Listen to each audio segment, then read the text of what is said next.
Hi guys! For today's video po, nagpipictorial po kami guys. Kasi po, magti 3 months na po ako guys. Sa 15 po. Tapos po, bilhan po ako ni mama ng damit. Ayan po ang damit ko guys. Push up po siya. Ay, opo. Tapos po, kita po yung pusod ko po. Kasi po, gusto po ni mama sexy po ako eh. Kasi po, di po si mama mapakali po kasi gustong-gusto po ako ni mama pagtripan. So yun nga guys, ayun na po guys, napunta na po sa mata ko. Ay, opo, cute po ako guys, di po ba? Joke lang po. Pero totoo po, maganda po talaga ako. Nakikita niyo naman po, Charis. Ay, ayun na po guys, pilit-pilit ko po bumaba dyan guys kasi po, pinaupo po ako ni mama. Yan po, pinaupo po ko ni mama. 3 months pa lang po ako sa 15 eh.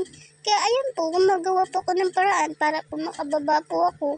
Hanggang sa ganyan na po ang postura ko, patas tawa po sila ng tawa. Tumatawa po sila. Ayan po, hirap na po ako. Tawa pa din po sila ng tawa. Kita mo naman po sa video. Ang video po ay sobrang likot po kasi po tawa po sila ng tawa sa akin. Ginawa po nila akong katatawanan po. Ang cute-cute ko naman po para pagtawanan. So yun po, sipa po ako ng sipa kasi po nahihirapan na po ako eh. Pero kailangan po kasi po, si mama po talaga po makulit po. Gusto ko na nga po umiyak dyan eh. Yun po, galit na po ako. Nakatingin po ako kay nanay.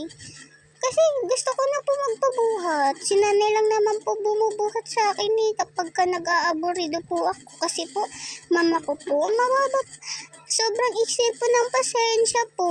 Pinapagalitan po ako. Ayun nga po guys. Nakatingin na po ako ngayon guys kay mama po kasi po pinakaway-kaway niya po ako. Pero naisip ko lang po, ano po kaya iniisip ng mama ko? Bakit niya po kaya ako ginaganito?